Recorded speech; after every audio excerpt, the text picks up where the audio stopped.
বাংলাদেশের জাতীয় প্রতীকে যে তারাগুলো রয়েছে তা দ্বারা কি বোঝানো হয়েছে? তো জাতীয় প্রতীকের তারা দ্বারা অর্থনীতি, লক্ষ্য, উচ্চাকাঙ্ক্ষা, অঙ্গীকার, ৭২-এর সংবিধানের মূলনীতি কোনটা হবে? লক্ষ্য, উচ্চাকাঙ্ক্ষা।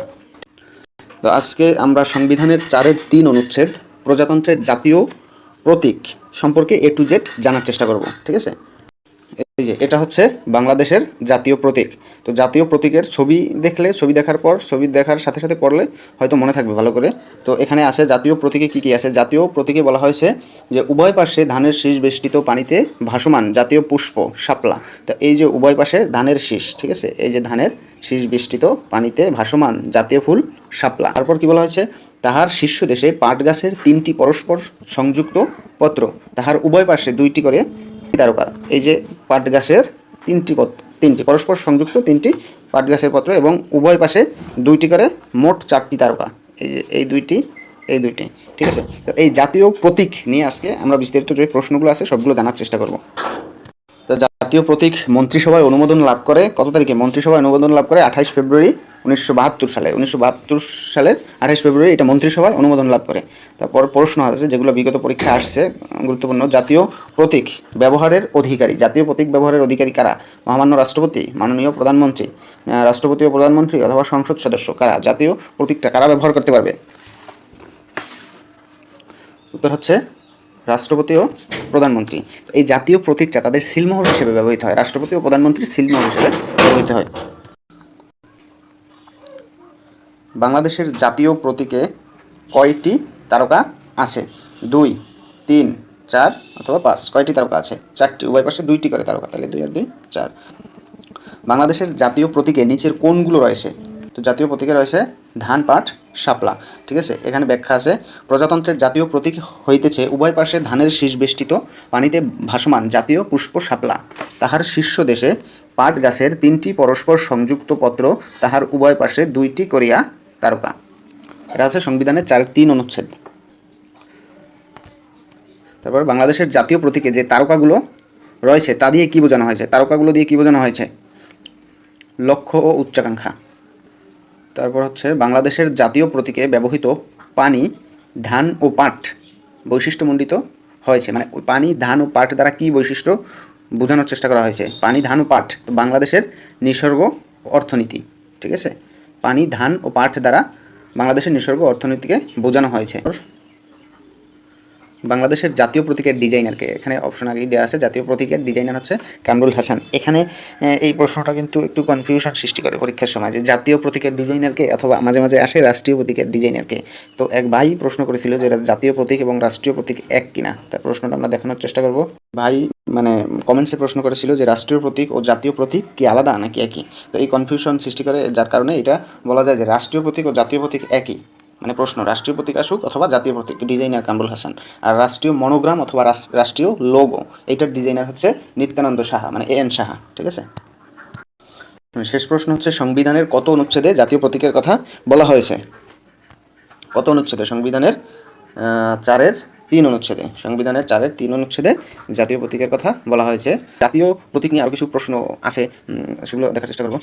এই যে জাতীয় প্রতীকের ইতিহাস, ঠিক আছে। ইতিহাসটা হচ্ছে 1972 সালে সদ্য স্বাধীন দেশের জাতীয় প্রতীক ও বিভিন্ন মনোগ্রাম তৈরি করতে বাংলাদেশ সরকার শিল্পী পটুয়া কামরুল হাসানের উপর দায়িত্ব দেয়।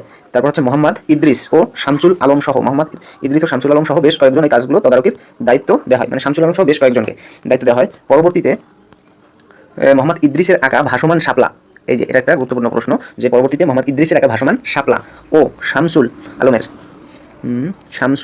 আলমের 2 পাশে ধানের শীষ বেষ্টিত পাট পাতা ও 4টি তারকা অংশ মিলিয়ে চূড়ান্ত রূপ দেওয়া হয়। তাই এখান থেকে কিন্তু জানার আছে যে ডিজাইনার যে কামরুল হাসান যে ডিজাইন করেছিল জাতীয় প্রতীকের, তো সেখান থেকে ভাসমান শাপলা আর দিয়েছিল মোহাম্মদ ইদ্রিস, এবং ওই যে ধানের শীষ বেষ্টিত পাট পাতা ও 4টি তারকা এটা দিয়েছিল কে? শামসুল আলম, ঠিক আছে। তারপর ওইগুলো সংযুক্ত করে পটুয়া কামরুল হাসান কী করেছে? চূড়ান্ত রূপ দিয়েছে। তাহলে এখান থেকে আমরা ইতিহাস জানতে পারলাম। আর এটা হচ্ছে আরও একবার দেখিনি, বাংলাদেশের জাতীয় প্রতীক। এটা ভালো করে দেখলে মানে মনে থাকে প্রশ্নগুলোর উত্তর, ঠিক আছে। জাতীয় প্রতীক, ঠিক আছে। এনাফ। এখন জাতীয় প্রতীক শেষ, এরপর আছে রাষ্ট্রীয় মনোগ্রাম। তো এটা হচ্ছে আমাদের রাষ্ট্রীয় মনোগ্রাম, ঠিক আছে। এটার সাথে হয়তো সবাই পরিচিত। এটা আমরা ওই যে সরকারি অফিস আদালত বা যখন কোনো সরকারি বড় কর্মকর্তা তাদের গাড়ির সামনেও লাগানো দেখি, ঠিক আছে। এটা ম্যাক্সিমাম মোটামুটি সবাই দেখছে। এটা হচ্ছে 1972-এর যে ওই যে জাতীয় পতাকার আদলে তৈরি করা হয়েছিল। জাতীয় পতাকার মাঝে যে মানচিত্র ছিল শিবনারায়ণ দাসের, সেই মানচিত্রটা কিন্তু লাল বৃত্তের মাঝে রাখছে। তো ওই লাল বৃত্তের মাঝে মানচিত্র রাখা, তারপর মানে সাদা অংশের মধ্যে উপরে লেখা আছে গণপ্রজাতন্ত্রী বাংলাদেশ, নিচে সরকার, এবং দুই পাশে দুইটা করে আবার 4টি তারকা। আর এই 4টা তারকা দ্বারা এই যে এখানে ওই মানে জাতীয় প্রতীকের 4টা তারকা দ্বারা বোঝানো হয়েছে কি, সেটা ওখানে আলোচনা হয়েছিল। আর এখানেও কিন্তু এই 4টা তারকা আছে। এই দুইটা একটু ছোট করি, এখানের এই দুইটা তারকা আর এই 4টা তারকা দ্বারা বোঝানো হয়েছে কিন্তু সংবিধানের যে 4টা মূলনীতি আছে, সেই 4টা মূলনীতি বোঝানো হয়েছে। এই প্রশ্নটা কিন্তু আসে একটু কনফিউশন, যে জাতীয় প্রতীকের তারকা দ্বারা কী বোঝানো হয়েছে আর রাষ্ট্রীয় মনোগ্রামের তারকা দ্বারা কী বোঝানো হয়েছে। এটা আমাদের খেয়াল রেখে দুইটা, এই 4টা তারকা দ্বারা একটা জিনিস বোঝানো হয়েছে আর ওই জাতীয় প্রতীকের তারকা দ্বারা অন্য জিনিস বোঝানো হয়েছে, ঠিক আছে। এটা একটু খেয়াল রাখতে হইব। তো মনোগ্রাম নিয়ে এখন প্রথম প্রশ্ন হচ্ছে, বাংলাদেশের রাষ্ট্রীয় মনোগ্রামে কতটি তারা আছে? তো আশা করি আমরা সবাই জানি ব্যাপারটা। রাষ্ট্রীয় মনোগ্রামে 4টি তারা আছে, যে ব্যাখ্যা 4টি তারকা চিহ্ন দ্বারা বাংলাদেশের সংবিধানের 4টা মূলনীতিকে নির্দেশ করা হয়েছে। যে মূলনীতিগুলো হচ্ছে জাতীয়তাবাদ, সমাজতন্ত্র, গণতন্ত্র, ধর্ম নিরপেক্ষতা। এখন কথা হচ্ছে, এটাও কিন্তু একটা প্রশ্ন যে বাংলাদেশের সংবিধানের মূলনীতি কয়টি ও কী কী? এই যে মূলনীতি 4টি, জাতীয়তাবাদ, সমাজতন্ত্র, গণতন্ত্র ও ধর্ম নিরপেক্ষতা। এবং রাষ্ট্রীয় মনোগ্রাম, এখানে অন্য প্রশ্ন হচ্ছে, রাষ্ট্রীয় যে মনোগ্রাম এই ব্যবহৃত হয় সরকারি অফিস, নথি, স্মারক, চিঠিপত্র ও বিজ্ঞপ্তিতে। এই যত বিজ্ঞপ্তি, চিঠিপত্র, সরকারি অফিস আদালত সবখানে এই রাষ্ট্রীয় মনোগ্রামের এই যে ছবিটা, এটা আমরা পরিচিত মনোগ্রামের ছবির সাথে। তারপরের প্রশ্ন হচ্ছে, বাংলাদেশের রাষ্ট্রীয় মনোগ্রামের ডিজাইনারকে? তো এখানে আছে রাষ্ট্রীয় মনোগ্রামের ডিজাইনার, অর্থাৎ এখানে অপশনে আছে, আমরা সবাই জানি এএন সাহা, কিন্তু এএন সাহার সম্পূর্ণ নাম হচ্ছে নিত্যানন্দ সাহা, ঠিক আছে। এটাও জানতে হবে এবং মাথায় রাখতে হবে। এইটা কিন্তু কোনো পরীক্ষায় নিত্যানন্দ সাহা এখন পর্যন্ত আসেনি, এএন সাহা দেয়া সব পরীক্ষায়। তো আমি আজকে একটু ঘুরেই দিলাম যে নিত্যানন্দ সাহা, এটা মনে রাখতে হবে। তারপরের প্রশ্ন হচ্ছে, বাংলাদেশের রাষ্ট্রীয় লোগোটি ডিজাইন করে কে? এখানে আগেই বলছি, রাষ্ট্রীয় লোগো অথবা রাষ্ট্রীয় মনোগ্রাম, ঠিক আছে, যে কোনো একটা দিতে পারে, লোগো, মনোগ্রাম, লোগো অথবা মনোগ্রাম এএন সাহা, ঠিক আছে। আর ওই যে ওই পাশে আছে জাতীয় প্রতীক অথবা রাষ্ট্রীয় প্রতীক, সেটা হবে কামরুল হাসান। শেষ মনোগ্রাম সম্পর্কিত। এই যে আমরা দেখতে পাচ্ছি যে পাসপোর্ট, ঠিক আছে, পাসপোর্টের উপরেও কিন্তু রাষ্ট্রীয় মনোগ্রামটা দেওয়া আছে। এই যে পাসপোর্টের গণপ্রজাতন্ত্রী বাংলাদেশ সরকার, এটা কিন্তু পাসপোর্টের উপর মানে সরকারি সকল কাজেই এটা ব্যবহার করা হয়। আর এটার ইতিহাসটা আমরা জানবো এখন। ইতিহাস, সিলটি প্রথম গণপ্রজাতন্ত্রী বাংলাদেশ সরকারের অস্থায়ী সরকার মুজিবনগর সরকার নামে পরিচিত, ঠিক আছে। 1971 সালে মুক্তিযুদ্ধের সময় ভারতের কলকাতায় অবস্থিত বাংলাদেশের নির্বাসিত সরকার ছিল এই মুজিবনগর সরকার, ঠিক আছে। 1971 সালের এপ্রিলের গোড়ার দিকে গঠিত এই অস্থায়ী সরকার বাংলাদেশের স্বাধীনতা ঘোষণা করে। বাংলাদেশের স্বাধীনতা ঘোষণা করেছিল মুজিবনগর সরকার, ওখান থেকেই। তারপর কি আছে, একই বছর মার্চ মাসের 26 তারিখ বাঙালি জাতীয়তাবাদী নেতা শেখ মুজিবুর রহমান পূর্ব পাকিস্তানের স্বাধীনতার ঘোষণাও নিশ্চিত করে। এটা মনোগ্রামের ইতিহাস, ঠিক আছে।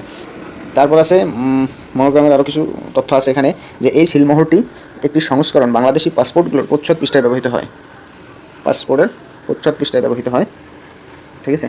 বাংলাদেশের প্রথম পতাকার নকশার মতো এই সিলটি তৈরি করা হয় বাংলাদেশের মুক্তিযুদ্ধ চলাকালীন সময়ে জাতীয় পতাকার বৃত্তাকার সংস্করণ। নকশার বাইরের সাদা অংশটির উপরে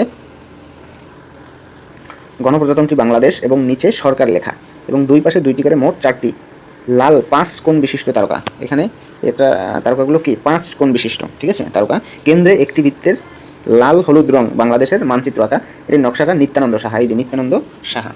তো আমাদের জাতীয় প্রতীক এবং রাষ্ট্রীয় মনোগ্রাম সম্পর্কে এই ছিল শেষ। আশা করি সবাই ভিডিওটা দেখে উপকৃত হবেন এবং শেয়ার করার জন্য সবার কাছে অনুরোধ রইল। আল্লাহ হাফেজ।